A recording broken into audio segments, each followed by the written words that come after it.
All right, so this is Jeep Update 72, and I know that it's been too long since I've done a Jeep update, but there she is. And in this video, we're going to talk about how to troubleshoot an electric fan. And the reason that we're going to talk about that is because mine stopped working, and I had this problem even when I had the straight 6 in the Jeep, and I had trouble with the electric fan, the relays, the fuses, the switch.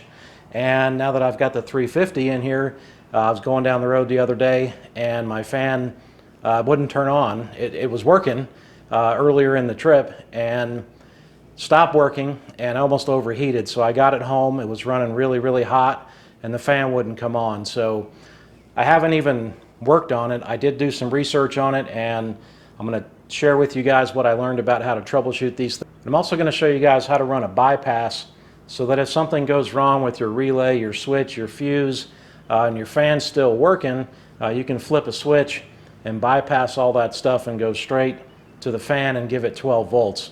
So I'm going to hook that up. I actually had that hooked up when I had the straight 6 in here.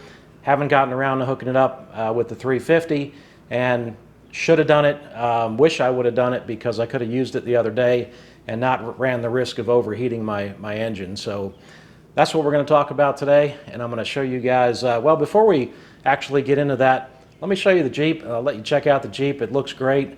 It's been running great. I've been having a lot of fun in it until this problem came up. So let's look at the Jeep first, and then we'll get into troubleshooting that electric fan. All right, so there she is, and looks the same as you saw her in the last video.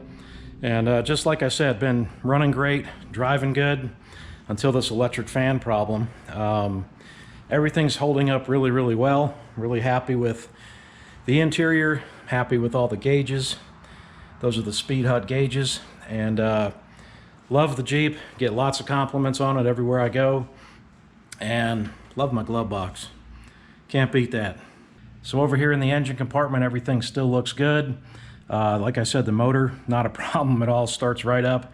If I let it sit for a week or so, it does take a little bit to get it going, but man, it runs great, it runs strong, and let me tell you, this thing will scare you because it's pretty fast, and it'll get on down the road as fast as you want to go in a lifted Jeep with 35s.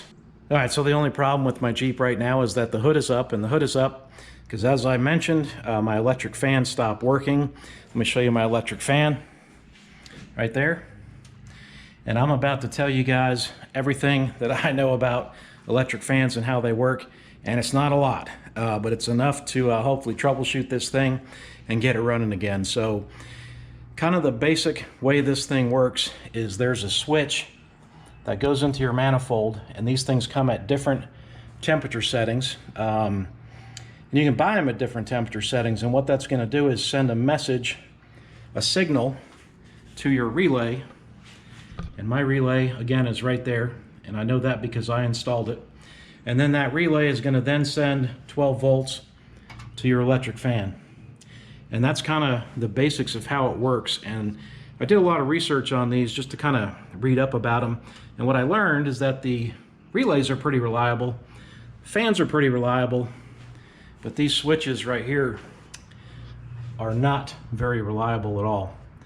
So what I think the culprit is, because it's not a fuse, and that would have just been too easy, I think that the culprit is probably that switch right there, because again, there's an internal switch in there, and when it reaches a certain temperature, it's going to send a signal to the relay activates the fan, and I've got nothing, and just about overheated my Jeep driving down the road the other day. So as I mentioned earlier, the first thing that you should do is check your fuse, because if that's blown, that's an easy fix. Now the question would be, why did your fuse blow? There could be a couple different reasons why that happened, but I would just replace the switch and move on with life. But I'd also highly recommend running a bypass, and I'm going to show you guys how to do that. Not that it's that complicated, but I'll show you guys how to do it in just a minute. But I want to kind of troubleshoot this fan a little bit. So what I've done is I've found the power wire, and this is the wire that provides 12 volts to the electric fan. There's my ground wire. I've checked my ground wire, which you should also do, and make sure that is a solid connection. But I'm going to cut into this red wire right here, and I'm going to run 12 volts directly to it. And how I'm going to do that is I'm just going to take a length of red wire, and I'm going to touch the positive terminal here, and I'm going to touch the bare wire here. And when I do that, that fan, the fan should come on. Now the point in doing that is to make sure that the fan is working, and if that fan turns on, then I know the fan's good and that's working properly. That narrows the problem down to either the relay down there or that switch in the manifold. And I'm just going to take a guess based on the research that I did that it's that switch in the manifold. But I do want to test and make sure I got 12 volts coming, or I got 12, when I send 12 volts to the fan, that it turns on. So let's do that real quick and see what happens. And to do that, I may cut into this connector, but that's a nice connection there. I think what I'm going to do is just strip back some of the insulation here, because I'm going to need to tap into this anyways to run my bypass. All right, so you can see what I did there. I cut away the insulation on the main red wire that runs 12 volts to the electric fan, and I just took another test wire and wrapped it around that wire. And now I'm going to take the other end of that wire here and I'm going to touch it to the positive terminal. And that's going to give, again, 12 volts directly to that electric fan. And if the electric fan's working, it should run. So let's see what happens when I do that. And you can hear the fan running. Just took the wire off, wire back on. All right, so that answers one of my questions, and that question is the electric fan working? And the answer to that is yes, it's working. But what I need to do now is take that one out. I've got to change the connector on that wire, because that's a round connector at the end and it hooks to a bolt. And these are the spade style connectors. And I've got to change the terminal end on this wire right here. And then I've got to get this out of the manifold, put the new one in, hook it up, and then start up the Jeep. And once we confirm, hopefully confirm that it's the switch, then I'll show you guys how to run that bypass. All right, so this is the wire that sends a signal from the switch that goes in the manifold, and I cut off the terminal end because I have to change that out. I've stripped the wire, and now I'm going to put the new end on.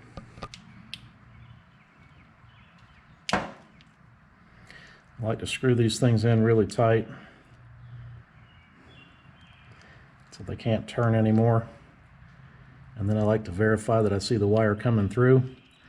And then I'm going to take a pair of crimpers, and that's a blue end right here, and it's got a blue dot on these right there. I don't know how well that'll come out in the video, but they're color coordinated, so it makes it real simple to know where to crimp it. I like to get a real good bite on it.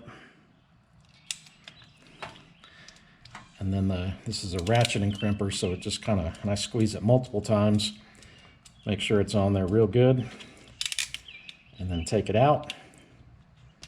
Stick a little bit sometimes like that.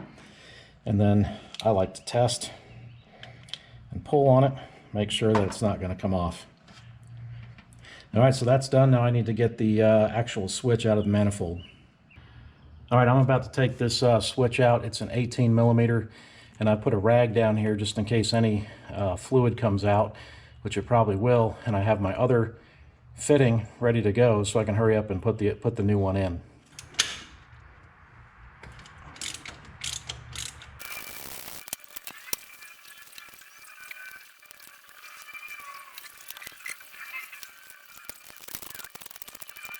All right, so I got the new switch in, and I got the wire plugged into the end. The next thing to do, and I did clean up most of the antifreeze that fell. There's a puddle on the ground, but that stuff came pouring out. So one little rag wasn't enough. So if you guys do this, get additional rags so you don't have a big puddle on the ground. But let's start this thing up. Let's let it get the temperature and see if this fixes the problem. All right, moment of truth here. Let's see if she starts. Now she has been sitting for a while, but I think we'll be good. But it might have to crank for a little bit.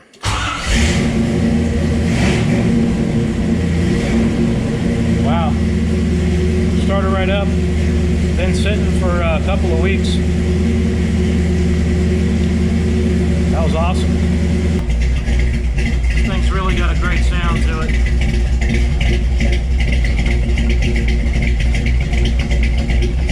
Love the sound of that motor. Looking pretty good up here. No fan yet, but we're not very close, but I'm not leaking. on the new fitting, and engine seems to be running real smooth. All right, I'll be back when she gets close. So the fan just turned on. I missed it, but it's running now on that new switch. I'm sure you guys can hear it running. Just turned on. All right, so I shut her down. I know I'm kind of losing daylight here, but you guys heard it come on, and that switch was definitely the culprit. And I kind of gambled and said, hey, it's not this relay, because those are typically pretty reliable, but it's the switch. And I went ahead and bought one and tested the fans first and then replaced the switch, and you guys heard them come on their own. So I think that fixes the problem, and I've got a backup switch as well, because like I said, I bought two, and I'm happy. Repairs don't usually go that smoothly for me, but that one went pretty smooth. And now I'm going to wire up my bypass, so if that switch breaks, I'll have a way to turn on the fans by bypassing the relay and the switch. All right, so I'm not going to spend a lot of time on this bypass because it's fairly simple to do, and I've got a hole from a toggle switch where I had the bypass in when I had my straight 6, and here's the toggle switch. And you can pick these up. I got this one at Summit. And essentially what you're doing is you're bringing 12 volts to the toggle switch, and then when you flip the switch, it's going to complete the circuit and send 12 volts down this line here. So it's an override. So when it's off, you're not getting 12 volts directly to the fan. When you turn it on, you're getting 12 volts directly from the battery from one wire, and you're sending 12 volts directly to the fan with this wire. Essentially, one wire is going to go to the positive here, and then that's going to supply the switch with 12 volts, and the other one is going to go in that place where I peeled the insulation back, and this is the 12 volt wire that goes directly to the fan right here. All right, so I got everything cleaned up in here and wire loomed. This is the wire that goes directly to the battery, and then the other one cuts into there, and I put it in the wire loom that was already there for the 12 volts that went to the electric fan. So ran them along the back wall there, back firewall with the other wires, and that's it. Looks pretty clean. And that's the two of them right there going into the firewall right there. So I guess this is the kind of the moment of truth here. See if these fans turn on. And I keep saying fans because when I had the straight 6 in here, I had dual electric fans. This is actually just one fan. So I think I've said that a couple times throughout the video, but let's test the single fan here and see if it turns on with the bypass.